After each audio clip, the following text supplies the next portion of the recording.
lighter. Oh, she just added salt. Good. So today we're going to be talking about the Hebrews under foreign rule. Last week we talked about the different Hebrew leaders, some of the most important kings, and now we're going to get to a different chapter of our history of the Jews. So the overall topic of today is going to be the diaspora. We're going to see the beginnings of the diaspora, and one of the times where it actually gets better under Cyrus. So we're going to get there. So, like I just said, King Solomon built the great temple. It was muy awesome-o, but was super duper expensive. And therefore, the northern tribes of Israel said, enough's enough. We're tired of paying tax. We're going to listen to some other dude. And they break away. And typically, the kingdom of Israel is considered to not have done as great of a job as following the commandments of God.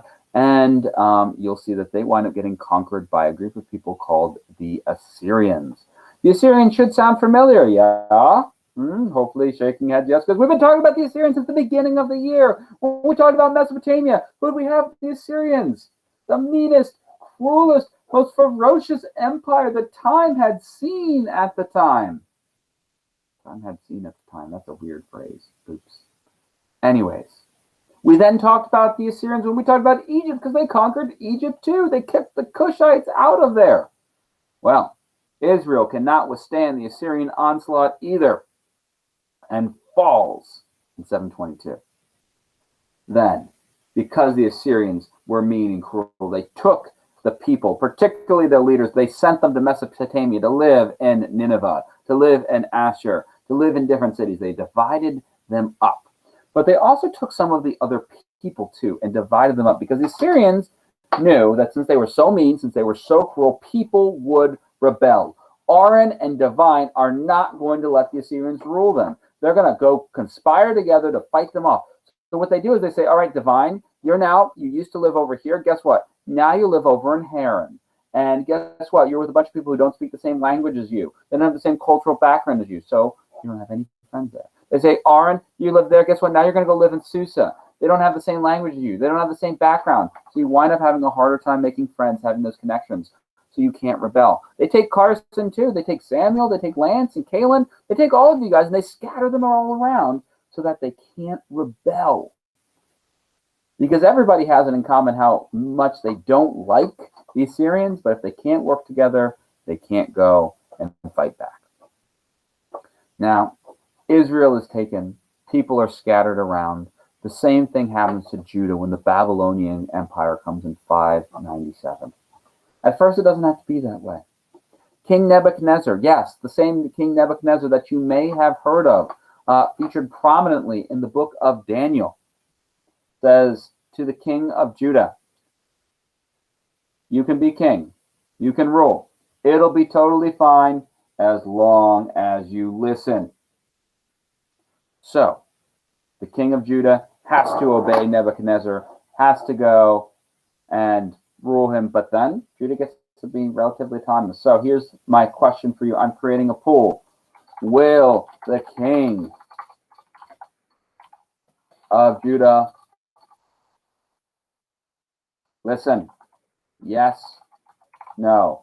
Will he listen to Nebuchadnezzar or will he rebel? The poll is on. So please give me your vote. Remember, if you don't remember how to vote, you quickly go. You hit the triangle, square, circle button, you hit polls, and then there you shall see what you can do. So,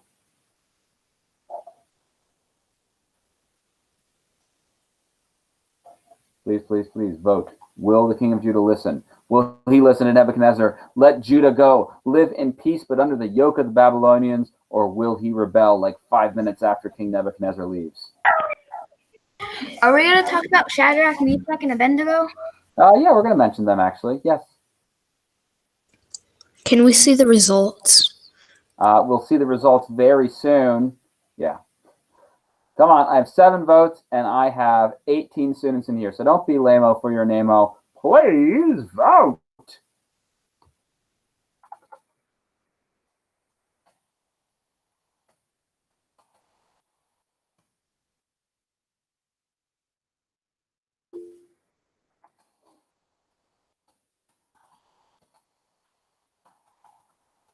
Yes, Danielle? Well, I meant to pick because, like, you were explaining something, and I was gonna say yes, he did rebel, but I accidentally clicked yes on the poll when I meant to click no. Okay. That's fine. I'm going to end the poll now. We have 13 people who voted, and one of those yeses should be a no. We have 4 yeses, 9 no's, because I just changed Danielle's. The king of Judah rebels. As soon as Nebuchadnezzar leaves, he says, no, we're going to do it our way. We are not going to be under the yoke of Babylon. And this is not good. This is not good. Nebuchadnezzar in his fury, thinking, you just had to listen. You could have had the power. You could have been my loyal subject. He sieges the city of Jerusalem. Siege, of course, means when you surround it with your army. You go launch your catapult boulders in there. You shoot your arrows in. You don't let anything in or out, including food. And the people of Jerusalem, it's up on a hill. It's a perfectly defended spot. And they're strong, but they're not strong enough to withhold the Babylonians, particularly when they have no food. They're weak. The walls of Jerusalem are breached. In vengeance, Nebuchadnezzar has Solomon's great temple burned. You're making me sick, Mariah. Please stop shaking it. I'm going to barf. All right. So, Solomon's great temple is burned. Then, the king and his sons are taken outside of the gates of Jerusalem. In front of the king, Nebuchadnezzar has his 2 sons executed. And then here's where it gets even worse. He doesn't execute the king of Judah. Instead, he orders his eyes poked out. And he's told the last thing that he ever will see then is the death of his sons because of his actions. Brutal, horrible, sad. Then, almost all of the people of Judah are scattered throughout the Neo-Babylonian Empire. Because remember, we keep on saying Babylon, because that's what's used in the Torah, but this is the Chaldean Empire, our Neo-Babylonians. So please don't get confused with the timeline. We know that the Assyrians happened prior to the Chaldeans. So the people are taken all out of their homes, out of Jerusalem, almost everybody, out of Judah as a whole, and scattered around the Chaldean Empire. And this is what our Babylonian exile is. As Aaron told us in the beginning of class, of course, exile, when you're removed from your country, kicked out, and this happened to our Hebrews, taken. And this is the beginning of what's called the Jewish diaspora. We're going to see under the Assyrians, the Babylonians, and then the Roman Empire, the Jews are going to be scattered throughout first the Fertile Crescent and then eventually the entire Mediterranean world.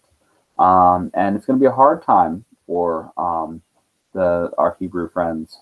But we're also going to eventually talk about some positives that will come out of this too. Diaspora, just the exact word means scattering. And so when we say the Jewish diaspora, we're referring to the scattering of the Jewish people. We've got one more slide that we're going to work on.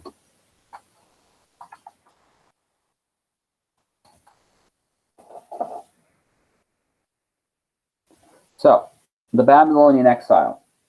So this is when our Hebrews start being referred to as Jews during this time. And this is where we're going to actually, you might be pretty familiar with this time period of our history, because this is when we have the book of Daniel in particular is happening. And the book of Daniel is particularly famous for many of the stories. Down here we have depicted where Shadrach, Meshach, and Abednego, because they were worshiping their religion, Nebuchadnezzar, they're worshiping God and they're following their religion, throws them into the furnace. And then, as the story goes in the Torah, they are miraculously saved. They don't burn up. And that's talking about like how hot this furnace was. Like the people like throwing them in were like dying because they were overheating. In the book of Daniel, we have the story of Daniel and the lions, then where Nebuchadnezzar said, okay, you should only pray to me. But then, of course, Daniel keeps praying to God, and then he gets thrown to the lions, but then the lions don't eat him. We get lots of very famous stories from this. So some of you might be familiar with the period of the Babylonian exile without even being aware of it. Because like I said, many of the Jews were taken to the city of Babylon. And here we have Daniel and his friends taken there. Now, this is going to end, though. 539.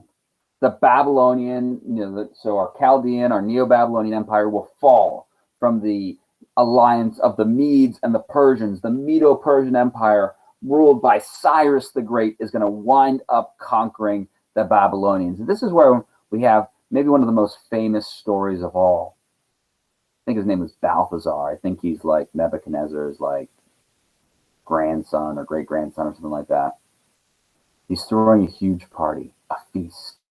And he says, you know what we should use? We should use all of the fancy gold things that we stole from the Temple of Solomon. We get that now. We're going to talk about this tomorrow. But there is something called kosher laws. And the Hebrews didn't eat pork. They thought it was unclean. Something about it having a cloven hoof, but not chewing the cuds, not being like a cow. And they just thought pigs were very dirty. So they did not eat pork. Well, guess what they're having? They're having plenty of pork and putting it all over those gold plates that they stole from Solomon's temple. And as the story goes, so this is from the Torah, but we actually see this in another source, a Babylonian historian called Nabonidus was his name. He wrote a history as well and also has the story in there. So Balthazar is having this crazy, Balthazar is the name they gave Daniel, wasn't it? So maybe it's Nebuchadnezzar III. I can't remember the exact name of the king. I apologize. I'll have to look that up afterwards and make a correction if need be. But the story goes, he's eating his, pork chop, loving it. I just imagine he stops chewing, probably drops it on the plate. Probably the food comes out of his mouth because he sees a disembodied hand, meaning a hand just floating there and writing on the wall, Mene, Mene, Tekel, Parson. And what that basically means is your time is up. Because if this was like a movie or a cartoon or something, this would be like when you have like the screen split. You see the emperor having his party in his palace and not paying attention. It's a stormy night outside. And then we have on the other split screen, we have the Chaldean Empire falling as the Neo-Persians wind up breaking down the city walls and going in and destroying and capturing the city. King Cyrus the Great winds up becoming the new ruler because he ends the Chaldean Empire. And he does something pretty amazing here. We'll see that Cyrus the Great actually is the first person and the only Gentile in the Bible who's given the title Messiah, Savior. Because when he finds out that the Jews have been kicked out of their homeland and kept in captivity, he says, you can go home if you want to. You don't have to live here if you don't want. And many of the Jewish people are actually going to return to Judah. And in fact, he's going to even bankroll it so that we wind up having the temple being able to rebuild. It takes some time. It doesn't get rebuilt until 70, or not 70, that's when it gets destroyed, until much later on in history. But and this is where you're going to get books like Nahum happens during this time when they're going and rebuilding because Cyrus lets them out, which is pretty awesome. So during the exile, you're going to see lots of things with prophets in there. So folks like Jeremiah, he's going to be very popular during this time as well. Well, the prophet himself wasn't popular. The book is popular now. But so we're going to see lots of prophets preaching about God's word during these times of exile, giving hope to the people. Saying, hey, it's because we strayed from God's commands, but don't worry, God is going to save us, redeem us. And we're going to see that happening later on in these stories. So that's our notes for the day, our Babylonian exile, when we have our Assyrians kicking out the people of Israel, our Babylonians kicking out the people of Judah, and then eventually our Persians going and freeing the Hebrews from that yoke. So I hope you enjoyed that. I'm going to stop recording now. Do we have, I pressed the wrong button. Do we have any questions?